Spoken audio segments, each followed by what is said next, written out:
আমি বলছি আমি নবমীতে বিফও খাবো। কি কি কি কি কি আরে বলুন। আমি বলছি আমি নবমীতে বিফও খাবো। তুই যাইয়ে ঘু খা।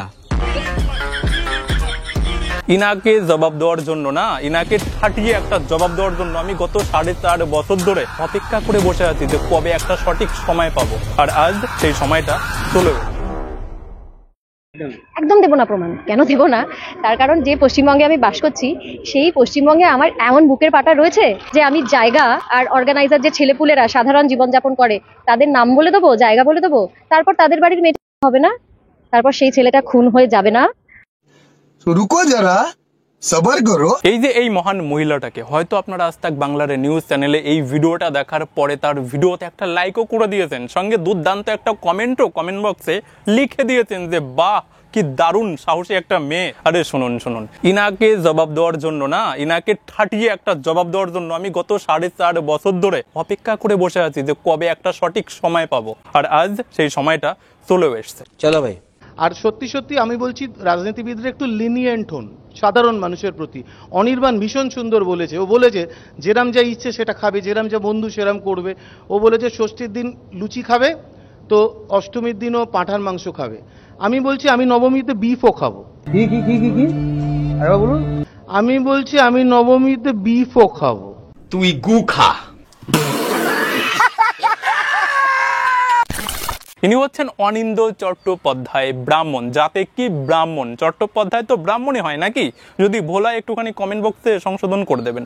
তো অনিন্দ্য চট্টোপাধ্যায় হচ্ছে একজন ব্রাহ্মণ।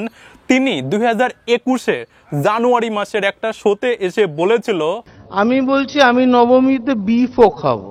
ব্রাহ্মণ আমাদের সমাজের গৌরব, ব্রাহ্মণরা আমাদেরকে পথ দেখায়, ব্রাহ্মণরা আমাদেরকে শেখায় যে আমরা কিভাবে চলবো, ব্রাহ্মণরা আমাদেরকে কি করে, আমাদেরকে এক প্রকারে চালনা করে। আমি এই অনিন্দ্য চট্টোপাধ্যায়ের ব্যাপারে বেশি কিছু বলবো না, অপেক্ষায় আছি। কিন্তু এর পরে কি ঘটেছিল জানেন? এর পরে যেটা ঘটেছিল, মানে ইনার এই কথায় আরো একজন সমর্থনে এসে কি বলেছিল আগে সেটা শুনুন। ভীষণ একমত তোমাদের সঙ্গে আর কি। আমি নিরামিষাশী সে কথা আলাদা, কিন্তু পাঁঠা এবং বিফ দুটোই দারুণ রান্না করতে পারি। কাজে ওই অষ্টমীর দিন আর নবমীর দিন আমাকে ডেকো, আমি রান্নাটা করে দেবো।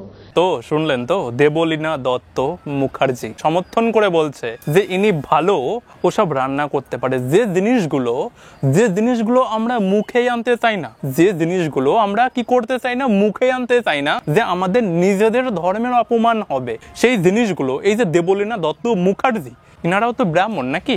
দেবলীনা দত্ত, এই যে দত্ত টাইটেল, এটা অনেক ব্রাহ্মণ ইউজ করে, মুখার্জিরা তো ব্রাহ্মণই হয়। আমি যতদূর যা জানি, যদি আমার ভুল হয় সেগুলো বলবেন, আমি পরবর্তীতে সংশোধন করে নেব। কিন্তু এই যে দেবলীনা দত্ত মুখার্জি, আগে একজন কে ছিল অনিন্দ্য চট্টোপাধ্যায়, তিনিও ব্রাহ্মণ, আর ইনিও একজন ব্রাহ্মণ বলছে অষ্টমীর দিন নবমীর দিন সে কি খাবে, ওটা খাবে। আরো একজন ব্রাহ্মণ তিনি এসে এটার সমর্থন করে বলছে আমি ভালো রান্না করতে পারি, আমাকে ডেকো, আমি গিয়ে রান্না করে দিয়ে আসবো। ভাবুন একবার। তো পাঁঠা এবং বিফ দুটোই দারুণ রান্না করতে পারি। কাজে ওই অষ্টমীর দিন আর নবমীর দিন আমাকে ডেকো, আমি রান্নাটা করে দেবো। এই কথাগুলো যখন ইনি বলেছিল না, বিশ্বাস করুন আমার চ্যানেল তখন একদম নতুন, জাস্ট সবে মাত্র 6 মাস হয়েছে আমি এই চ্যানেলটা বানিয়ে ভিডিও আপলোড করতে শুরু করেছি। আমার চ্যানেলে তখন বড় জোর হয়তো সামথিং 20-25 হাজার সাবস্ক্রাইবার ছিল। তখন আমি এই কথাগুলো শুনেছিলাম, আমি দেখেছিলাম। এই দেবলীনা দত্ত মুখার্জি, এনার বর্তমান অবস্থা এখন এমন জায়গা পৌঁছে গিয়েছে না, যেটা দেখে বিশ্বাস করুন আমার দারুণ মজা লাগছে। এতটাই মজা লাগছে যেটা আমি ভাষায় প্রকাশ করতে পারবো না। তো চলুন এবার আমি আপনাদেরকে দেখাই যে ভগবান ইনার সঙ্গে কি রকমের খেলেছে।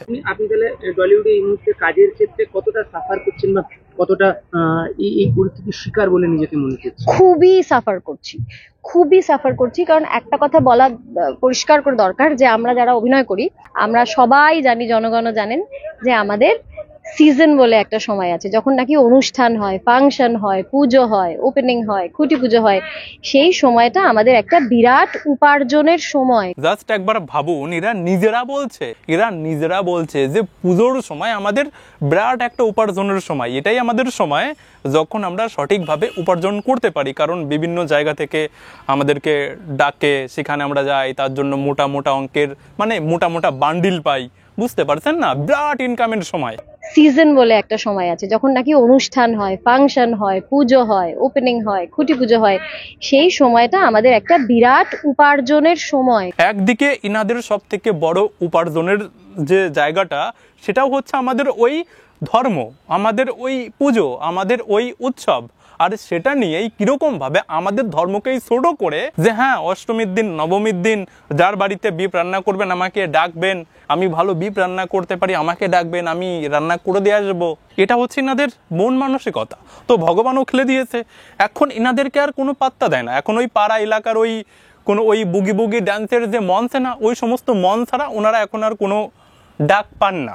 হয়ে গেছে এনাদের কাম তামাম হয়ে গেছে। কি বলছে আপনারা নিজেরাই শুনুন। এই যে অনুষ্ঠানের সময়টা আসছে, এই সময় প্রত্যেকটা অনুষ্ঠান আমাকে যারাই যোগাযোগ করছে তারাই কিছুদিন পরে ক্যান্সেল করে দিচ্ছে। इतनी खुशी मुझे आज तक कभी नहीं हुई। বলছে না দিদি আপনাকে আনা যাবে না। এটা যে এই সিজনের সময় কত বড় ক্ষতি, হ্যাঁ হ্যাঁ, কত বড় ক্ষতি, আরে বাপরে বাপ কত বড় ক্ষতি। এটা যে এই সিজনের সময় কত বড় ক্ষতি।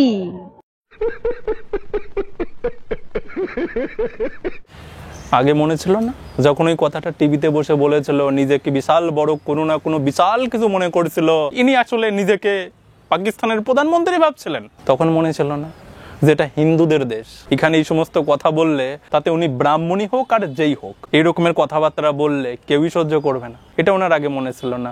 আবার ইনি এখনই বলবেন, দেখবেন একটু পরে বলবেন। দেখুন এনার ভবিষ্যৎ তখন থেকেই খারাপ হতে শুরু হয়েছে। 2021-এ যখন এই কথাটা বলেছিল তখন থেকেই হয়ে গেছিল। কিন্তু এই যে মাঝখানে আরজি করে যে ঘটনাটা ঘটেছিল না, সেই ঘটনা নিয়ে ইনি একটু প্রতিবাদ করে নিজেকে দেখানোর চেষ্টা করেছিল, ও ভাই হ্যাঁ হ্যাঁ আমি জিন্দা আছি, আমি এটা করি ওটা করি, কত কি, হ্যাঁ ভাই আমার মতো শ্রেণী আর কেউ নেই।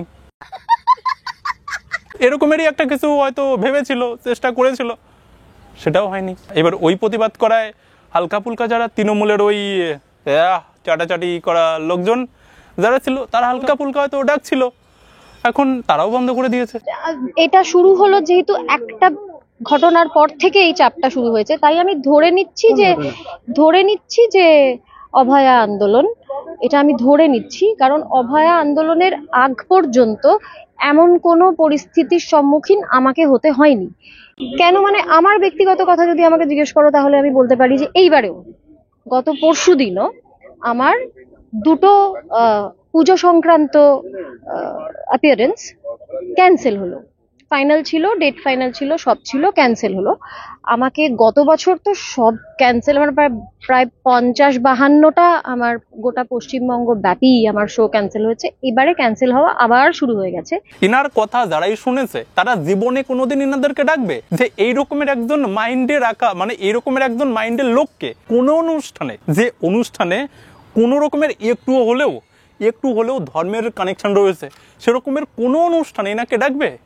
হ্যাঁ, আর আমার মতো ছেলে হলে বুগি বুগি ডান্স করা মঞ্চের জন্য এনাকে তো আমরা ডাকবো না। ভাই আমাদের কাছে না, কার কাছে কি আমি জানি না ভাই, আমার কাছে আমার নিজের ধর্ম সবার আগে। আমার ধর্মকে যদি ভাই কেউ অপমান করে না, আমি সেই সময় জবাব দিতে না পারলেও আমার মাইন্ডে না আমি রেখে দিই, সঠিক সময় আসলে পারে ভাই সঠিকভাবেই দিয়ে দেবো, পরিষ্কার কথা। আর এই যে এই ভিডিওটা দেখছেন না, এটা কিচ্ছু না, জাস্ট এনার পরিস্থিতিটা আমি আপনাদেরকে দেখানোর জন্য ভিডিওটা বানাচ্ছি। দেখুন এই যে ভিডিওটা না জাস্ট আমি এমনি বানালাম, এটার আসল ভার্জন না আমি হিন্দিতে দেবো। আপনাদের যদি সময় থাকে না তাহলে দয়া করে একবার দেখে নেবেন যে আমার হিন্দি ভিডিওগুলো কেমন হচ্ছে।